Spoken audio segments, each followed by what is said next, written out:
ওয়াজিব বলেছেন ফুকাহা একরাম, মেজরিটি ফুকাহা একরাম ওয়াজিব বলেছেন যে ইসলামে একজন পুরুষ তার জন্য দাড়ি লম্বা করা ওয়াজিব।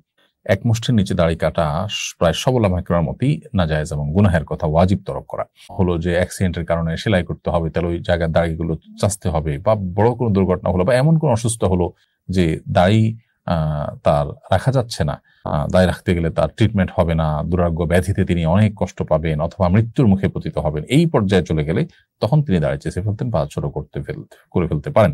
এর বাইরে যদি দাড়ি থাকার কারণে তার মৃত্যুর মুখে পতিত হতে পারেন, ভয়াবহ কোনো বিপদ হতে পারে, জীবন হুমকির মধ্যে হতে পারে, বা আপনার বর্ণাতীত কষ্ট হবে, এরকম কোনো পরিস্থিতির মধ্যে পড়েন কেউ, তাহলে সেই পরিস্থিতিতে তার জন্য ইসলাম ওয়েব, কাতার ভিত্তিক ফতোয়ার বিশ্ববিখ্যাত ওয়েবসাইট মারকাজুল ফতোয়া ইসলাম ওয়েবে ফুকাহা একরাম মুফতিগণ লিখেছেন যে এই ক্ষেত্রে তার জন্য দাড়ি চাচা বা ছোট করা জায়েজ হবে, কিন্তু এটা ইন্ডিভিজুয়াল কেস স্টাডি করে মুফতি বলতে পারবেন।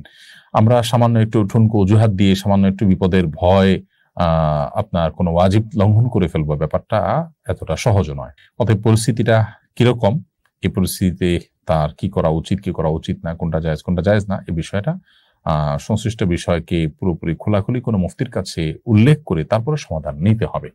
তো খোলাসা কথা হলো যে দুরারোগ্য ব্যাধি থেকে বাঁচার জন্য, মরণ ব্যাধি থেকে রক্ষা পাওয়ার জন্য বা ট্রিটমেন্টের অংশ হিসাবে যদি কারো দাড়ি চাচতে হয়, কিংবা এমন কোনো বিপদে পড়েন যে বিপদ থেকে দাড়ি চাচা ছাড়া তার বাঁচার উপায় নাই, জীবন রক্ষার প্রশ্ন আসছে বা এই জাতীয় কোনো জটিলতা তৈরি হয়েছে, তাহলে সেক্ষেত্রে এটি জায়েজ হতে পারে। কিন্তু পুরো বিষয়টা নির্ভর করে যে পরিস্থিতিটা ঠিক কেমন, কোন পর্যায়ে, তার উপরে। নুসরাত জাহান লিখেছেন, রাস্তার পাশে আরবি ক্যালিগ্রাফি করা হচ্ছে, রাস্তা তো নোংরা জায়গা, অনেক সময় রাস্তার ধারে প্রসাব করা হয়, এই জায়গায় ক্যালিগ্রাফি করা কেমন কাজ?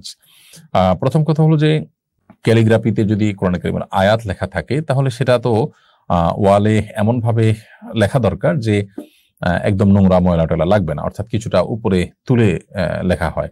সাধারণত ক্যালিগ্রাফি আমি যতটুকু জানি এতটুকু উপরে রাখাই হয়, এক্ষেত্রে আরেকটু সতর্ক থাকা যেতে পারে। আর এর বাইরে সাধারণ যে ক্যালিগ্রাফি আছে যেগুলোতে আসলে আপনার কোরআন কারীমের আয়াত নেই, অন্য ভালো কথা আছে, আরবি থাকলেই যে কোন আয়াত হবে তা নয়, তাহলে সেক্ষেত্রে সেটা র্যান্ডমলি যে কোনো ভাবে দেওয়া যেতে পারে। কোরআনের আয়াত যদি থাকে, আল্লাহর নাম যদি উল্লেখ থাকে, তাহলে সেটা যেন অপমানজনক ভাবে ব্যবহার না হয়, সেদিকটা খেয়াল রাখতে হবে।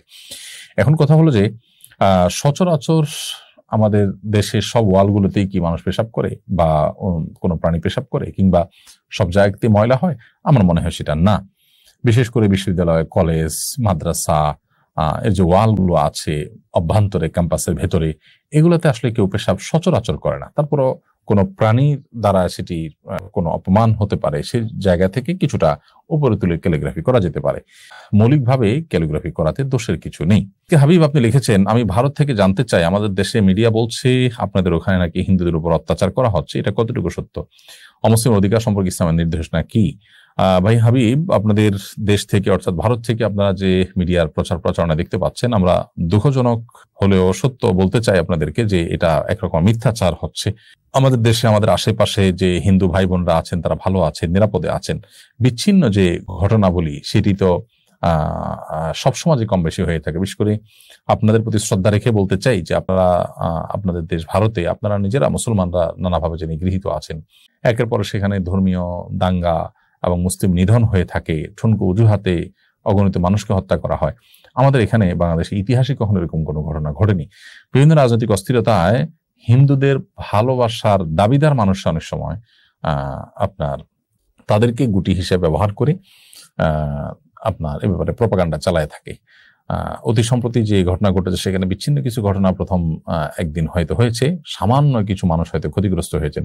উল্লেখযোগ্য যে ক্ষতি, মানুষের হতাহত হওয়া, ধর্মীয় দাঙ্গা হওয়া, বহু মন্দির ভেঙে ফেলা, এরকম কোনো ঘটনা আসলে এখানে ঘটেনি। আমরা চাক্ষুষ প্রমাণ। কিছু মানুষের ঘর বাড়িতে কেউ আঘাত করেছে দুষ্ট চক্র, সেটা তো আসলে অনেক মুসলমানের বাড়িতে আঘাত করা হয়েছে। সেটা হিন্দু হিসাবে যতটা হয়েছে তার চাইতে বেশি সরকার দলীয় বিগত সরকারের অনুসারী হিসেবে হয়েছে। বিগত সরকার অনুসারী হিসেবে বহু আওয়ামী লীগের নেতা ঘর বাড়িতে আঘাত করা হয়েছে এবং তাদের ঘর বাড়ি ভাঙচুর করা হয়েছে, লুটপাট করা হয়েছে। তো তারা তো মুসলমান ছিলেন। বিধায় এইটাকে সাম্প্রদায়িক কোনো ঘটনা হিসাবে আখ্যায়িত করা একেবারে ভুল এবং একরকম অবিচার মুসলমানদের প্রতি। আবরার ফাহাদের হত্যাকারীদের কয়েকজন জেলে জসিমউদ্দিন রহমানের সাথে ছিলেন। তারা সবাই কোরআন কারীমের হাফেজ হয়ে গেছেন। তারা এখন ধার্মিক হওয়ার কারণে তাদের কৃত অপরাধের শাস্তি থেকে কি তারা ক্ষমা পেয়ে যাবে? শরিয়ার বিধান কি এক্ষেত্রে? আমাদের প্রচলিত বিধান তো নিশ্চয়ই আমরা জানি যে এখানে লঘু হওয়ার কোনো কারণ নেই, শাস্তি এর কারণে মওকুফ হয়ে যায় না প্রচলিত আইন অনুযায়ী। কিন্তু শরিয়ার যে বিধিবিধান সেটার আলোকেও আপনি ধার্মিক হয়ে গেলেই কাউকে খুন করলে আপনি সেই দায় থেকে মুক্ত হয়ে যাবেন না। আপনি ধার্মিক হয়েছেন, আল্লাহর কাছে প্রিয়পাত্র হওয়ার পথে আপনি এগিয়ে গেলেন, নিজেকে সংশোধন করলেন, এটা প্রশংসনীয় কাজ আলহামদুলিল্লাহ, কারণ আপনি সব পাবেন। বাট কোনো মানুষকে হত্যার সাথে যদি আপনি জড়িত থেকে থাকেন তাহলে শাস্তি আপনার উপর ঠিকই কার্যকর করা হবে। হ্যাঁ, যদি এমন হয় যে নিহত ব্যক্তির পরিবাররা আপনাকে ক্ষমা করে দেন, তা আপনার কাছ থেকে যে কেসাস প্রাপ্য রয়েছে শরিয়ার বিধান অনুযায়ী হত্যার বদলে হত্যা, সেটি যদি তারা মওকুফ করে দেন, বলেন যে আমাদের কোনো দায় দাবি নেই, আমরা তাকে ক্ষমা করে দিলাম, তাহলে সেটি শরিয়া দৃষ্টিকোণ থেকে ক্ষমা হতে পারে। রিফাত হোসেন আপনি লিখেছেন, শহীদ মিনারে বা কোনো স্মৃতিস্তম্ভে মোমবাতি প্রজ্বলন সম্পর্কে ইসলাম কি বলে, এই বিষয়ে জানাবেন দয়া করে। শহীদ মিনারে বা কোনো স্মৃতিস্তম্ভে মোমবাতি প্রজ্বলন ইসলাম শরিয়ার দৃষ্টিকোণ থেকে প্রশংসনীয় কোনো বিষয় নয়। দেশের প্রতি ভালোবাসা, মাতৃভূমির প্রতি ভালোবাসা, মাতৃভূমি, দেশ এবং মানুষের জন্য, মাজলুম মানুষের রক্ষার জন্য যারা জীবন বাজি রেখেছেন তাদের প্রতি শ্রদ্ধা করবার কথাও ইসলাম আমাদেরকে বলে। কিন্তু সেই শ্রদ্ধা ভালোবাসা প্রকাশের যে প্রক্রিয়া সেটা যেন যথাযথ হয়, শরিয়া সিদ্ধ হয়, সেটাই শরিয়া বলে। এমন কোনো কাজ যে কাজের আসলে বৈজ্ঞানিক কোনো ভিত্তি নাই, ধর্মীয় কোনো ভিত্তি নেই, সেটা কোনো অবস্থাতে আসলে গ্রহণযোগ্য হতে পারে না। ধরুন কিছু মানুষ মারা গেছে, তাদেরকে স্মরণ করে আমরা একটা শহীদ মিনার তৈরি করলাম। সেই শহীদ মিনারে আমরা যদি মোমবাতি দেই, হাজার হাজার টাকা, লাখ লাখ টাকা খরচ করে ফুল রাখি, তাতে মৃত মানুষদের কোনো উপকারে আসবে না। এটি না বৈজ্ঞানিকভাবে তার কোনো উপকার আসার কোনো সুযোগ আছে, না ধর্মীয় দৃষ্টিকোণ থেকে উপকার আসার সুযোগ আছে। বরং এই টাকা দিয়ে যদি আমি গরিব দুঃখীদেরকে দান করি আর সওয়াবের বিষয়টি আমি তাদের জন্য সওয়াবের নিয়ত করি যে তাদের তরফ থেকে দান করছি, তাহলে ধর্মীয় দৃষ্টিকোণ থেকে এটি তারা আল্লাহর কাছে সওয়াব পাবেন ইনশাআল্লাহ।